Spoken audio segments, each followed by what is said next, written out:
Presentiments are strange things, and so are sympathies, and so are signs, and the three combined make one mystery to which humanity has not yet found the key. I never laughed at presentiments in my life, because I have had strange ones of my own. Sympathies, I believe, exist, for instance, between far-distant, long-absent, wholly estranged relatives, asserting, notwithstanding their alienation, the unity of the source to which each traces his origin, whose workings baffle mortal comprehension. And signs, for aught we know, may be but the sympathies of nature with man. When I was a little girl, only 6 years old, I one night heard Bessie Leaven say to Martha Abbott that she had been dreaming about a little child, and that to dream of children was a sure sign of trouble, either to oneself or one's kin. The saying might have worn out of my memory, had not a circumstance immediately followed which served indelibly to fix it there. The next day Bessie was sent for home to the deathbed of her little sister. Of late I had often recalled this saying, and this incident, for during the past week scarcely a night had gone over my couch that had not brought with it a dream of an infant, which I sometimes hushed in my arms, sometimes dandled on my knee, sometimes watched playing with daisies on a lawn, or again dabbling its hands in running water. It was a wailing child this night, and a laughing one the next. Now it nestled close to me, and now it ran from me, but whatever mood the apparition evinced, whatever aspect it wore, it failed not for 7 successive nights to meet me the moment I entered the land of slumber. I did not like this iteration of one idea, the strange recurrence of one image, and I grew nervous as bedtime approached, and the hour of the vision drew near. It was from companionship with this baby phantom I had been roused on that moonlight night, when I had heard the cry, and it was on the afternoon of the day following I was summoned downstairs by a message that someone wanted me in Mrs. Fairfax's room. On repairing thither, I found a man waiting for me, having the appearance of a gentleman's servant. He was dressed in deep mourning, and the hat he held in his hand was surrounded with a crape band. "I dare say you hardly remember me, miss," he said, rising as I entered. "but my name is Levin. I left coachman with Mrs. Reed when you were at Gateshead 8 or 9 years since, and I live there still." "Oh, Robert! How do you do? I remember you very well. You used to give me a ride sometimes on Miss Georgiana's bay pony. And how is Bessie? You are married to Bessie?" "Yes, miss. My wife is very hearty, thank you. She brought me another little one about 2 months since. We have 3 now, and both mother and child are thriving." "And are the family well at the house, Robert?" "I am sorry I can't give you better news of them, miss. They are very badly at present, in great trouble." "I hope no one is dead," I said, glancing at his black dress. He too looked down at the crape round his hat, and replied, "Mr. John died yesterday was a week, at his chambers in London." "Mr. John?" "Yes." "And how does his mother bear it?" "Why, you see, Miss Eyre, it is not a common mishap. His life has been very wild. These last 3 years he gave himself up to strange ways, and his death was shocking." "I heard from Bessie he was not doing well." "Doing well? He could not do worse. He ruined his health and his estate amongst the worst men and the worst women. He got into debt and into jail. His mother helped him out twice, but as soon as he was free he returned to his old companions and habits. His head was not strong. The knaves he lived amongst fooled him beyond anything I ever heard. He came down to Gateshead about 3 weeks ago and wanted Mrs. to give up all to him. Mrs. refused. Her means have long been much reduced by his extravagance. So he went back again, and the next news was that he was dead. How he died, God knows. They say he killed himself." I was silent. The things were frightful. Robert Leaven resumed. "Mrs. has been out of health herself for some time. She had got very stout, but was not strong with it, and the loss of money and fear of poverty were quite breaking her down. The information about Mr. John's death and the manner of it came too suddenly. It brought on a stroke. She was 3 days without speaking, but last Tuesday she seemed rather better. She appeared as if she wanted to say something, and kept making signs to my wife and mumbling. It was only yesterday morning, however, that Bessie understood she was pronouncing your name, and at last she made out the words, 'Bring Jane. Fetch Jane Eyre. I want to speak to her.' Bessie is not sure whether she is in her right mind, or means anything by the words, but she told Miss Reed and Miss Georgiana, and advised them to send for you. The young ladies put it off at first, but their mother grew so restless and said, "Jane, Jane," so many times that at last they consented. I left Gateshead yesterday, and if you can get ready, miss, I should like to take you back with me early tomorrow morning. Yes, Robert, I shall be ready. It seemed to me that I ought to go. I think so too, miss. Bessie said she was sure you would not refuse. But I suppose you will have to ask leave before you can get off? Yes, and I will do it now. And having directed him to the servants' hall, and recommended him to the care of John's wife and the attentions of John himself, I went in search of Mr. Rochester. He was not in any of the lower rooms. He was not in the yard, the stables, or the grounds. I asked Mrs. Fairfax if she had seen him. Yes, she believed he was playing billiards with Miss Ingram. To the billiard-room I hastened. The click of balls and the hum of voices resounded thence. Mr. Rochester, Miss Ingram, the two Misses Eshton, and their admirers, were all busied in the game. It required some courage to disturb so interesting a party. My errand, however, was one I could not defer. So I approached the master where he stood at Miss Ingram's side. She turned as I drew near, and looked at me haughtily. Her eyes seemed to demand, "What can the creeping creature want now?" And when I said in a low voice, "Mr. Rochester," she made a movement as if tempted to order me away. I remember her appearance at the moment. It was very graceful and very striking. She wore a morning robe of sky-blue crape. A gauzy azure scarf was twisted in her hair. She had been all animation with the game, and irritated pride did not lower the expression of her haughty lineaments. "Does that person want you?" she inquired of Mr. Rochester, and Mr. Rochester turned to see who the person was. He made a curious grimace, one of his strange and equivocal demonstrations, threw down his cue, and followed me from the room. "Well, Jane?" he said, as he rested his back against the schoolroom door, which he had shut. "If you please, sir, I want leave of absence for a week or two." "What to do? Where to go?" "To see a sick lady who has sent for me." "What sick lady? Where does she live?" "At Gateshead, in Shire." "Shire? That is 100 miles off. Who may she be that sends for people to see her that distance?" "Her name is Reed, sir, Mrs. Reed." "Reed? Of Gateshead? There was a Reed of Gateshead, a magistrate." "It is his widow, sir." "And what have you to do with her? How do you know her?"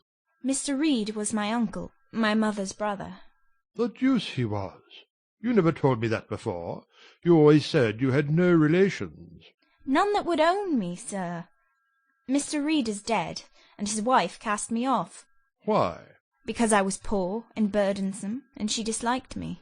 "But Reed left children? You must have cousins?"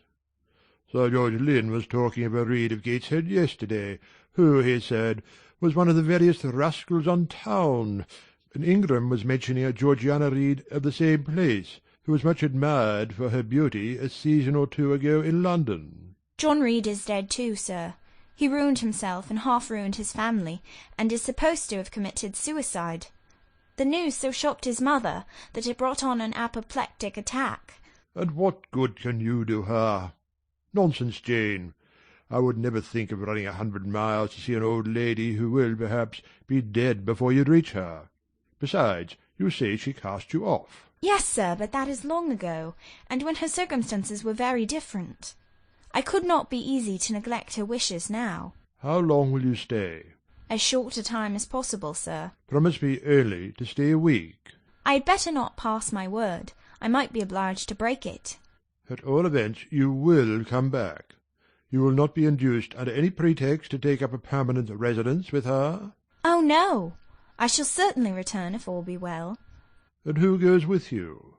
You don't travel 100 miles alone?" "No, sir. She has sent her coachman." "A person to be trusted?" "Yes, sir. He has lived 10 years in the family." Mr. Rochester meditated.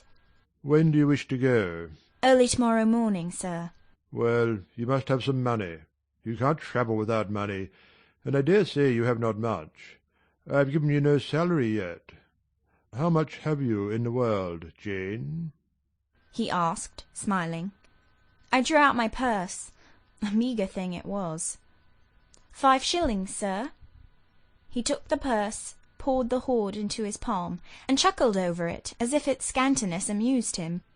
Soon he produced his pocket-book. "Here," said he, offering me a note. It was £50, and he owed me but 15. I told him I had no change. "I don't want change, you know that. Take your wages." I declined accepting more than was my due. He scowled at first, then, as if recollecting something, he said, "Right, right. Better not give you all now. You would perhaps stay away 3 months if you had £50. There are 10. Is it not plenty?" "Yes, sir, but now you owe me 5. "Come back for it then. I'm your banker for £40. Mr. Rochester, I may as well mention another matter of business to you while I have the opportunity." "Matter of business? I'm curious to hear it." "You have as good as informed me, sir, that you are going shortly to be married." "Yes? What then?" "In that case, sir, Adele ought to go to school. I'm sure you will perceive the necessity of it." "To get her out of my bride's way, who might otherwise walk over her rather too emphatically? There's sense in the suggestion, not a doubt of it. Adele, as you say, must go to school. And you, of course, must march straight to the devil?" "I hope not, sir, but I must seek another situation somewhere." "In course," he exclaimed, with a twang of voice and a distortion of features equally fantastic and ludicrous. He looked at me some minutes. "And old Madam Reed, or the misses, her daughters, will be solicited by you to seek a place, I suppose?" "No, sir. I am not on such terms with my relatives as would justify me in asking favours of them. But I shall advertise." "You shall walk up the pyramids of Egypt," he growled. "At your peril you advertise. I wish I had only offered you a sovereign instead of £10. Give me back £9, Jane. I've a use for it." "And so have I, sir," I returned, putting my hands in my purse behind me. I could not spare the money on any account. "Little niggard," said he, refusing me a pecuniary request. "Give me £5, Jane." "Not 5 shillings, sir, nor 5 pence." "Just let me look at the cash." "No, sir, you are not to be trusted." "Jane." "Sir?" "Promise me one thing." "I'll promise you anything, sir, that I think I am likely to perform." "Not to advertise, and to trust this quest of a situation to me. I'll find you one in time." "I shall be glad so to do, sir, if you in your turn will promise that I and Adele shall be both safe out of the house before your bride enters it." "Very well, very well. I'll pledge my word on it. You go tomorrow, then?" "Yes, sir, early." "Shall you come down to the drawing-room after dinner?" "No, sir, I must prepare for the journey." "Then you and I must bid good-bye for a little while?" "I suppose so, sir." "And how do people perform that ceremony of parting, Jane? Teach me. I'm not quite up to it." "They say farewell, or any other form they prefer." "Then say it." "Farewell, Mr. Rochester, for the present." "What must I say?"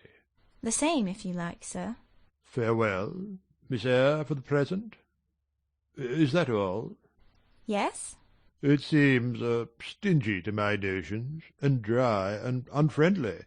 I should like something else, a little addition to the rite. If one shook hands, for instance. But no, that would not content me either. So you do no more than say farewell, Jane?" "It is enough, sir. As much goodwill may be conveyed in one hearty word as in many." "Very likely. But it is blank and cool. Farewell." How long is he going to stand with his back against that door? I asked myself. I want to commence my packing. The dinner bell rang, and suddenly away he bolted, without another syllable. I saw him no more during the day, and was off before he had risen in the morning. I reached the lodge at Gateshead about 5 o'clock in the afternoon of the 1st of May. I stepped in there before going up to the hall. It was very clean and neat. The ornamental windows were hung with little white curtains. The floor was spotless. The grate and fire irons were burnished bright, and the fire burnt clear. Bessie sat on the hearth, nursing her last-born, and Robert and his sister played quietly in a corner. "Bless you, I knew you would come," exclaimed Mrs. Leaven as I entered. "Yes, Bessie," said I, after I had kissed her, "and I trust I am not too late. How is Mrs. Reed? Alive still, I hope." "Yes, she is alive, and more sensible and collected than she was. The doctor says she may linger a week or two yet, but he hardly thinks she will finally recover." "Has she mentioned me lately?" "She was talking of you only this morning, and wishing you would come, but she is sleeping now, or was 10 minutes ago when I was up at the house. She generally lies in a kind of lethargy all the afternoon, and wakes up about 6 or 7. Will you rest yourself here an hour, miss, and then I will go up with you?"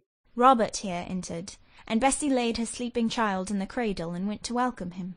Afterwards she insisted on my taking off my bonnet and having some tea, for she said I looked pale and tired. I was glad to accept her hospitality, and I submitted to be relieved of my travelling garb just as passively as I used to let her undress me when a child. Old times crowded fast back on me as I watched her bustling about, setting out the tea-tray with her best china, cutting bread and butter, toasting a tea-cake, and between whiles giving little Robert or Jane an occasional tap or push, just as she used to give me in former days. Bessie had retained her quick temper as well as her light foot and good looks. Tea ready, I was going to approach the table, but she desired me to sit still, quite in her old peremptory tones. "I must be served at the fireside," she said, and she placed before me a little round stand with my cup and a plate of toast, absolutely as she used to accommodate me with some privately purloined dainty on a nursery chair, and I smiled and obeyed her, as in bygone days. She wanted to know if I was happy at Thornfield Hall, and what sort of a person the mistress was, and when I told her there was only a master, whether he was a nice gentleman, and if I liked him. I told her he was rather an ugly man, but quite a gentleman, and that he treated me kindly, and I was content.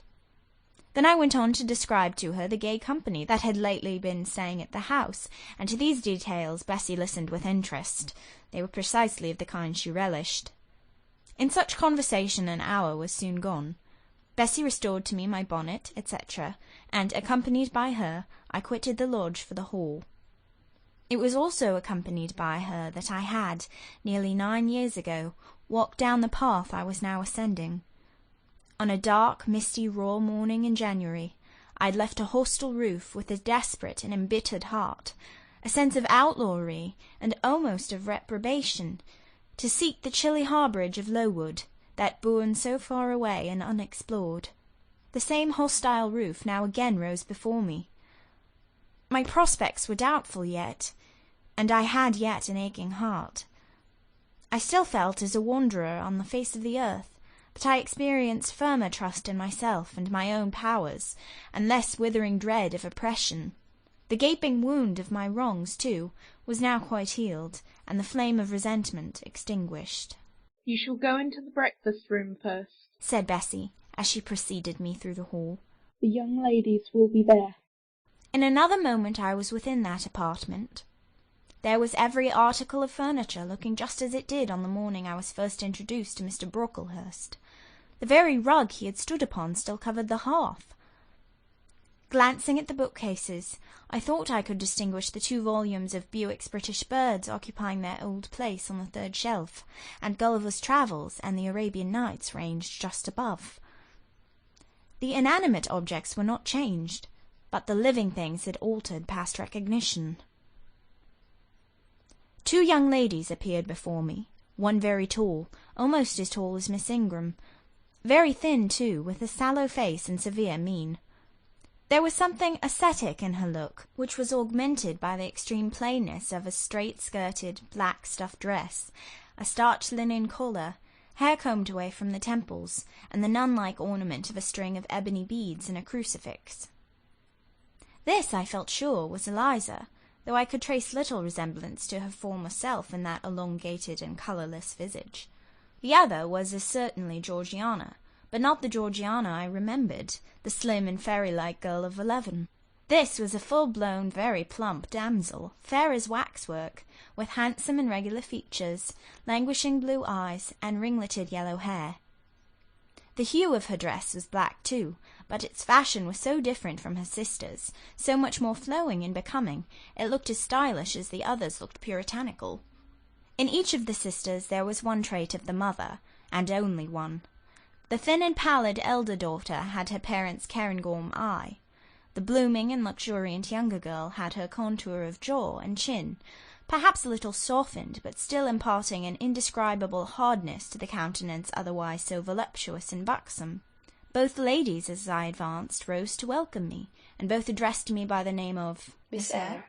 Eliza's greeting was delivered in a short, abrupt voice, without a smile, and then she sat down again, fixed her eyes on the fire, and seemed to forget me. Georgiana added to her How do you do? Several commonplaces about my journey, the weather, and so on, uttered in rather a drawling tone, and accompanied by sundry side-glances that measured me from head to foot, now traversing the folds of my drab merino pelisse, and now lingering on the plain trimming of my cottage bonnet. Young ladies have a remarkable way of letting you know that they think you a quiz, without actually saying the words. A certain superciliousness of look, coolness of manner, nonchalance of tone express fully their sentiments on the point, without committing them by any positive rudeness in word or deed. A sneer, however, whether covert or open, had now no longer that power over me it once possessed. As I sat between my cousins, I was surprised to find how easy I felt under the total neglect of the one and the semi-sarcastic attentions of the other. Eliza did not mortify, nor Georgiana ruffle me. The fact was, I had other things to think about. Within the last few months feelings had been stirred in me so much more potent than any they could raise. Pains and pleasures so much more acute and exquisite had been excited than any it was in their power to inflict or bestow, that their airs gave me no concern, either for good or bad. "How is Mrs. Reed?" I asked soon, looking calmly at Georgiana, who thought fit to bridle at the direct address, as if it were an unexpected liberty. Mrs. Reed? Ah, mamma, you mean. She's extremely poorly. I doubt if you can see her tonight. "If," said I, "you would just step upstairs and tell her I am come, I should be much obliged to you."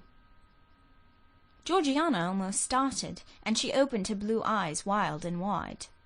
I know she had a particular wish to see me, I added, and I would not defer attending to her desire longer than is absolutely necessary. "Mamma dislikes being disturbed in an evening," remarked Eliza. I soon rose, quietly took off my bonnet and gloves, uninvited, and said I would just step out to Bessie, who was, I dared say, in the kitchen, and ask her to ascertain whether Mrs. Reed was disposed to receive me or not to-night. I went, and having found Bessie, and dispatched on my errand, I proceeded to take further measures. It had heretofore been my habit always to shrink from arrogance. Received as I had been to-day, I should a year ago have resolved to quit Gateshead the very next morning. Now it was disclosed to me all at once that would be a foolish plan. I had taken a journey of 100 miles to see my aunt, and I must stay with her till she was better, or dead. As to her daughter's pride or folly, I must put it on one side, make myself independent of it. So I addressed the housekeeper, asked her to show me a room, told her I should probably be a visitor here for a week or two, had my trunk conveyed to my chamber, and followed it thither myself. I met Bessie on the landing. "Mrs. is awake," said she. "I have told her you are here. Come and let us see if she will know you." I did not need to be guided to the well-known room, to which I had so often been summoned for chastisement or reprimand in former days. I hastened before Bessie. I softly opened the door. A shaded light stood on the table, for it was now getting dark. There was the great four-poster bed with amber hangings as of old. There the toilet-table, the armchair, and the footstool, at which I had 100 times been sentenced to kneel, to ask pardon for offences by me uncommitted. I looked into a certain corner near, half expecting to see the slim outline of a once-dreaded switch, which used to lurk there, waiting to leap out, imp-like, and lace my quivering palm or shrinking neck. I approached the bed. I opened the curtains, and leant over the high-piled pillows. Well did I remember Mrs. Reed's face, and I eagerly sought the familiar image. It is a happy thing that time quells the longings of vengeance, and hushes the promptings of rage and aversion. I had left this woman in bitterness and hate, and I came back to her now with no other emotion than a sort of ruth for her great sufferings, and a strong yearning to forget and forgive all injuries, to be reconciled and clasp hands in amity. The well-known face was there, stern, relentless as ever. There was that peculiar eye which nothing could melt, and the somewhat raised, imperious, despotic eyebrow. How often had it lowered on me menace and hate, and how the recollection of childhood's terrors and sorrows revived as I traced its harsh line now. And yet I stooped down and kissed her. She looked at me. "Is this Jane Eyre?" she said. "Yes, Aunt Reed. How are you, dear aunt?" I had once vowed that I would never call her aunt again. I thought it no sin to forget and break that vow now. My fingers had fastened on her hand, which lay outside the sheet. Had she pressed mine kindly, I should at that moment have experienced true pleasure. But unimpressionable natures are not so soon softened, nor are natural antipathies so readily eradicated. Mrs. Reed took her hand away, and turning her face rather from me, she remarked that the night was warm. Again she regarded me so icily, I felt at once that her opinion of me, her feeling towards me, was unchanged and unchangeable. I knew by her stony eye, opaque to tenderness, indissoluble to tears, that she was resolved to consider me bad to the last, because to believe me good would give her no generous pleasure, only a sense of mortification. I felt pain, and then I felt ire, and then I felt a determination to subdue her, to be her mistress in spite both of her nature and her will. My tears had risen just as in childhood. I ordered them back to their source. I brought a chair to the bed-head. I sat down and leaned over the pillow. "You sent for me," I said, "and I am here. It is my intention to stay till I see how you get on." "Oh, of course, you have seen my daughters?" "Yes." "Well, you may tell them I wish you to stay till I can talk some things over with you I have on my mind. Tonight it is too late, and I have difficulty in recalling them, but there was something I wished to say. Let me see." The wandering look and changed utterance told what wreck had taken place in her once vigorous frame. Turning restlessly, she drew the bedclothes round her. My elbow, resting on a corner of the quilt, fixed it down. She was at once irritated. "Sit up," said she. "Don't annoy me with holding the clothes fast. Are you Jane Eyre?" "I am Jane Eyre." "I have had more trouble with that child than anyone would believe. Such a burden to be left on my hands, and so much annoyance as she caused me, daily and hourly, with her incomprehensible disposition, and her sudden starts of temper, and her continual, unnatural watchings of one's movements. I declare she talked to me once like something mad, or like a fiend. No child ever spoke or looked as she did. I was glad to get her away from the house. What did they do with her at Lowood? The fever broke out there, and many of the pupils died. She, however, did not die, but I said she did. I wish she had died." "A strange wish, Mrs. Reed. Why do you hate her so?" "I had a dislike to her mother always, for she was my husband's only sister, and a great favourite with him. He opposed the family's disowning her when she made her low marriage, and when news came of her death, he wept like a simpleton. He would send for the baby, though I entreated him rather to put it out to nurse and pay for its maintenance. I hated it the first time I set my eyes on it, a sickly, whining, pining thing. It would wail in its cradle all night long, not screaming heartily like any other child, but whimpering and moaning. Reed pitied it, and he used to nurse it, and notice it as if it had been his own, more, indeed, than he ever noticed his own at that age. He would try to make my children friendly to the little beggar. The darlings could not bear it, and he was angry with them when they showed their dislike.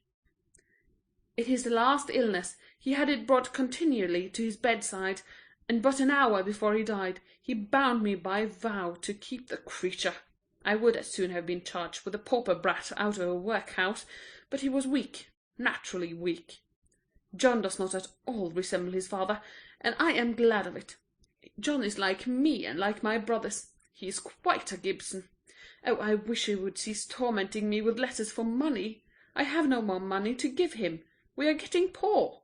I must send away half the servants, and shut up part of the house, or let it off. I can never submit to do that. Yet how are we to get on?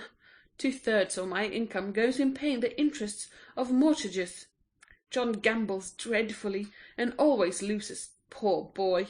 He is beset by sharpers. John is sunk and degraded. His look is frightful. I feel ashamed for him when I see him." She was getting much excited. "I think I had better leave her now," said I to Bessie, who stood on the other side of the bed. Perhaps you had, miss, but she often talks in this way towards night. In the morning she is calmer." I rose. "Stop!" exclaimed Mrs. Reed. "There is another thing I wish to say.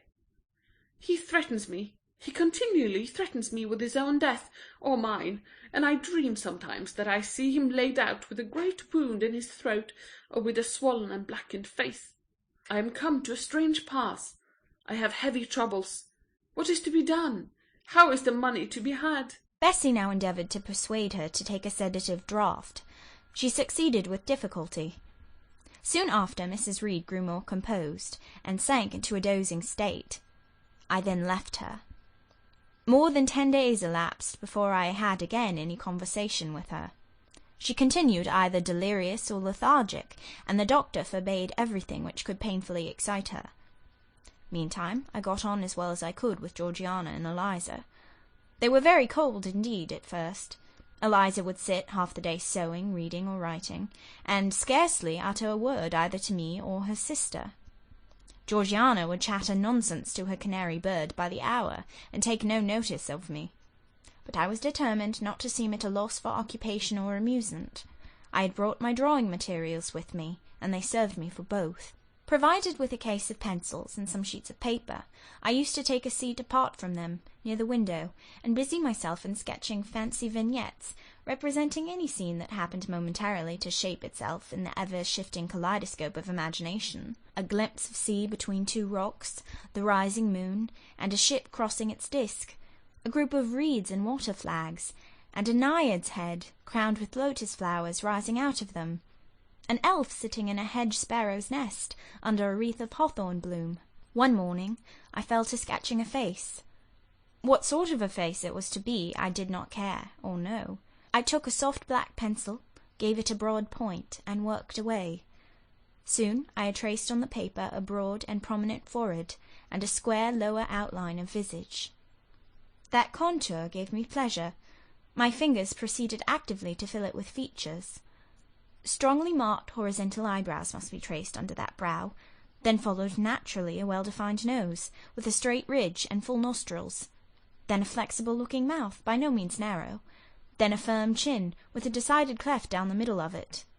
Of course, some black whiskers were wanted, and some jetty hair, tufted on the temples, and waved above the forehead. Now for the eyes.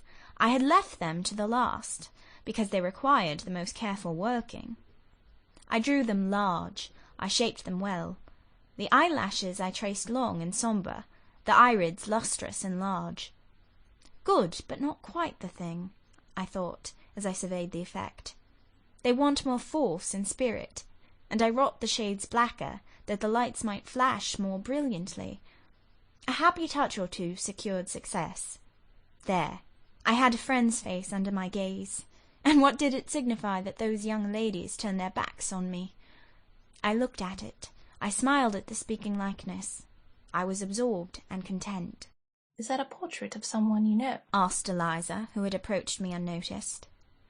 I responded that it was merely a fancy head, and hurried it beneath the other sheets. Of course I lied. It was, in fact, a very faithful representation of Mr. Rochester. But what was that to her, or to anyone but myself? Georgiana also advanced to look. The other drawings pleased her much, but she called that "an ugly man." They both seemed surprised at my skill. I offered to sketch their portraits, and each in turn sat for a pencil outline. Then Georgiana produced her album. I promised to contribute a watercolour drawing. This put her at once into good humour. She proposed a walk in the grounds. Before we had been out 2 hours, we were deep in confidential conversation. She had favoured me with a description of the brilliant winter she had spent in London 2 seasons ago, of the admiration she had there excited, the attention she had received, and I even got hints of the titled conquest she had made. In the course of the afternoon and evening these hints were enlarged on. Various soft conversations were reported, and sentimental scenes represented. And in short, a volume of a novel of fashionable life was that day improvised by her for my benefit. The communications were renewed from day to day. They always ran on the same theme, herself, her loves, and woes. It was strange she never once adverted either to her mother's illness or her brother's death, or the present gloomy state of the family prospects. Her mind seemed wholly taken up with reminiscences of past gaiety, and aspirations after dissipations to come. She passed about 5 minutes each day in her mother's sick-room, and no more. Eliza still spoke little. She had evidently no time to talk. I never saw a busier person than she seemed to be, yet it was difficult to say what she did, or rather to discover any result of her diligence. She had an alarm to call her up early. I know not how she occupied herself before breakfast, but after that meal she divided her time into regular portions, and each hour had its allotted task. 3 times a day she studied a little book, which I found, on inspection, was a common prayer book. I asked her once what was the great attraction of that volume, and she said, The rubric. 3 hours she gave to stitching, with gold thread, the border of a square crimson cloth, almost large enough for a carpet. In answer to my inquiries after the use of this article, she informed me it was a covering for the altar of a new church, lately erected near Gateshead. 2 hours she devoted to her diary, 2 to working by herself in the kitchen garden, and 1 to the regulation of her accounts. She seemed to want no company, no conversation. I believe she was happy in her way. This routine sufficed for her, and nothing annoyed her so much as the occurrence of any incident which forced her to vary its clockwork regularity. She told me one evening, when more disposed to be communicative than usual, that John's conduct, and the threatened ruin of the family, had been a source of profound affliction to her. But she had now, she said, settled her mind and formed her resolution. Her own fortune she had taken care to secure, and when her mother died, and it was wholly improbable, she tranquilly remarked, that she should either recover or linger long, she would execute a long-cherished project, seek a retirement where punctual habits would be permanently secured from disturbance, and place safe barriers between herself and a frivolous world. I asked if Georgiana would accompany her. Of course not. Georgiana and she had nothing in common. They never had. She would not be burdened with her society for any consideration. Georgiana should take her own course, and she, Eliza, would take hers. Georgiana, when not unburdening her heart to me, spent most of her time in lying on the sofa, fretting about the dullness of the house, and wishing over and over again that her Aunt Gibson would send her an invitation up to town. It would be so much better, she said, if she could only get out of the way for a month or 2, till all was over. I did not ask what she meant by all being over, but I suppose she referred to the expected decease of her mother, and the gloomy sequel of funeral rites. Eliza generally took no more notice of her sister's indolence and complaints than if no such murmuring, lounging object had been before her. One day, however, as she put away her account-book and unfolded her embroidery, she suddenly took her up thus. Georgiana, a more vain and absurd animal than you was certainly never allowed to cumber the earth. You had no right to be born, for you make no use of life. Instead of living for, in, and with yourself as a reasonable being ought, you seek only to fasten your feebleness on some other person's strength. If no one can be found willing to burden her or himself with such a fat, weak, puffy, useless thing, you cry out that you are ill-treated, neglected, miserable. Then, too, existence for you must be a scene of continual change and excitement, or else the world is a dungeon. You must be admired, you must be courted, you must be flattered, you must have music, dancing, and society, or you languish, you die away. Have you no sense to devise a system which will make you independent of all efforts and all wills but your own? Take one day, share it into sections, to each section apportion its task. Leave no stray unemployed quarters of an hour, 10 minutes, 5 minutes, include all. Do each piece of business in its turn with method, with rigid regularity.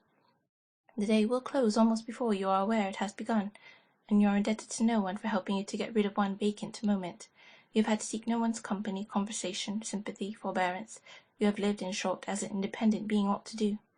Take this advice, the first and last I shall offer you, and you will not want me or anyone else, happen what may. Neglect it. Go on as heretofore, craving, whining, and idling, and suffer the results of your idiocy, however bad and insupportable they may be.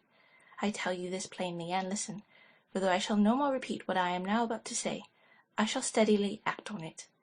After my mother's death, I wash my hands of you. From the day her coffin is carried to the vault in Gateshead Church, you and I will be as separate as if we had never known each other. You need not think that because we chance to be born of the same parents, I shall suffer you to fasten me down by even the feeblest claim. I can tell you this. If the whole human race, ourselves excepted, were swept away, and we two stood alone on the earth, I would leave you in the old world and betake myself to the new. She closed her lips. You might have spared yourself the trouble of delivering that tirade, answered Georgiana. Everybody knows you are the most selfish, heartless creature in existence, and I know your spiteful hatred towards me. I have had a specimen of it before in the trick you played me about Lord Edwin Weir.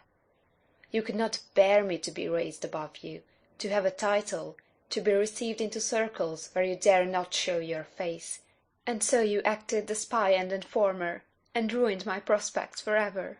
Georgiana took out her handkerchief and blew her nose for an hour afterwards. Eliza sat cold, impassible, and assiduously industrious. True, generous feeling is made small account of by some, but here were two natures rendered, the one intolerably acrid, the other despicably savourless for the want of it. Feeling without judgment is a washy draught indeed, but judgment untempered by feeling is too bitter and husky a morsel for human deglutition. It was a wet and windy afternoon. Georgiana had fallen asleep on the sofa over the perusal of a novel. Eliza was gone to attend a Saint's Day service at the new church, for in matters of religion she was a rigid formalist. No weather ever prevented the punctual discharge of what she considered her devotional duties. Fair or foul, she went to church thrice every Sunday, and as often on weekdays as there were prayers. I bethought myself to go upstairs and see how the dying woman sped, who lay there almost unheeded. The very servants paid her but a remittent attention. The hired nurse, being little looked after, would slip out of the room whenever she could. Bessie was faithful, but she had her own family to mind, and could only come occasionally to the hall. I found the sick-room unwatched, as I had expected. No nurse was there. The patient lay still and seemingly lethargic, her livid face sunk in the pillows. The fire was dying in the grate. I renewed the fuel, rearranged the bedclothes, gazed awhile on her who could not now gaze on me, and then I moved away to the window. The rain beat strongly against the panes, the wind blew tempestuously. One lies there, I thought, who will soon be beyond the war of earthly elements. Whither will that spirit, now struggling to quit its material tenement, flit when at length released? In pondering the great mystery, I thought of Helen Burns, recalled her dying words, her faith, her doctrine of the equality of disembodied souls. I was still listening in thought to her well-remembered tones, still picturing her pale and spiritual aspect, her wasted face and sublime gaze as she lay on her placid deathbed, and whispered her longing to be restored to her divine father's bosom, when a feeble voice murmured from the couch behind, "Who is that?" I knew Mrs. Reed had not spoken for days. Was she reviving? I went up to her. "It is I, Aunt Reed." "Who? I?" was her answer, "Who are you?" looking at me with surprise and a sort of alarm, but still not wildly. "You are quite a stranger to me. Where is Bessie?" "She is at the lodge, aunt." "Aunt?" she repeated. "Who calls me aunt? You are not one of the Gibsons, and yet I know you. That face, and the eyes, and forehead are quite familiar to me. You are like... Why, you are like Jane Eyre." I said nothing. I was afraid of occasioning some shock by declaring my identity. "Yet," said she, "I am afraid it is a mistake. My thoughts deceive me. I wish to see Jane Eyre, and I fancy a likeness where none exists. Besides, in 8 years she must be so changed." I now gently assured her that I was the person she supposed, and desired me to be, and seeing that I was understood, and that her senses were quite collected, I explained how Bessie had sent her husband to fetch me from Thornfield. "I am very ill, I know," she said ere long. "I was trying to turn myself a few minutes since, and find I cannot move a limb. It is as well I should ease my mind before I die. What we think little of in health burdens us at such an hour as the present is to me. Is the nurse here, or is there no one in the room but you?" I assured her we were alone. "Well, I have twice done you a wrong which I regret now. One was in breaking the promise which I gave my husband to bring you up as my own child. The other—" She stopped. After all, it is of no great importance, perhaps, she murmured to herself. And that I may get better, and to humble myself so to her is painful. She made an effort to alter her position, but failed. Her face changed. She seemed to experience some inward sensation, the precursor, perhaps, of the last pang. Well, I must get it over. Eternity is before me. I had better tell her. Go to my dressing-case, open it, and take out a letter you will see there. I obeyed her directions. Read the letter, she said. It was short, and thus conceived. Madam, will you have the goodness to send me the address of my niece, Jane Eyre, and to tell me how she is? It is my intention to write shortly, and desire her to come to me at Madeira. Providence has blessed my endeavours to secure a competency, and as I am unmarried and childless, I wish to adopt her during my life, and bequeath her at my death whatever I may have to leave. I am, madam, etc., etc., John Eyre, Madeira. It was dated 3 years back. Why did I never hear of this? I asked. Because I disliked you too fixedly and thoroughly ever to lend a hand in lifting you to prosperity. I could not forget your conduct to me. Jane, the fury with which you once turned on me, the tone in which you declared you abhorred me the worst of anybody in the world, the unchildlike look and voice with which you affirmed that the very thought of me made you sick, and asserted that I had treated you with miserable cruelty. I could not forget my own sensations, when you thus started up and poured out the venom of your mind. I felt fair as if an animal that I had struck or pushed had looked up at me with human eyes, and cursed me in a man's voice. Bring me some water. Oh, make haste. Dear Mrs. Reed, said I, as I offered her the draught she required, think no more of all this. Let it pass away from your mind. Forgive me for my passionate language.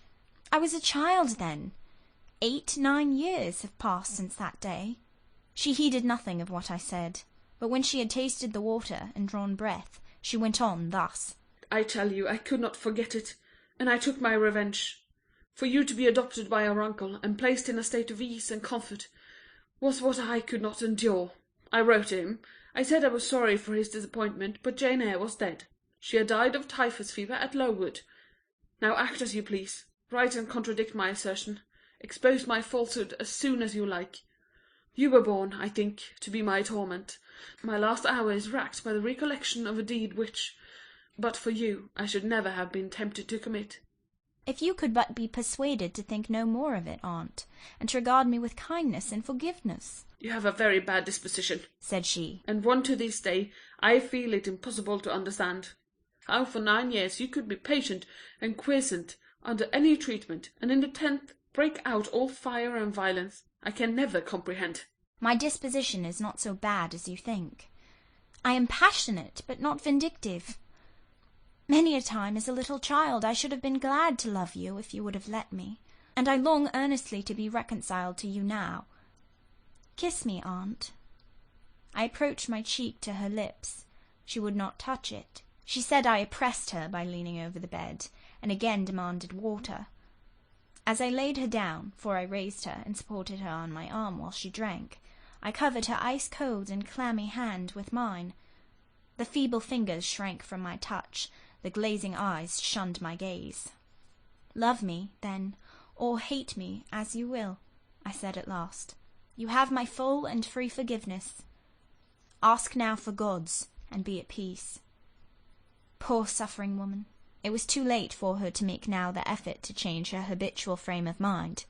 Living, she had ever hated me. Dying, she must hate me still. The nurse now entered, and Bessie followed. I yet lingered half an hour longer, hoping to see some sign of amity, but she gave me none.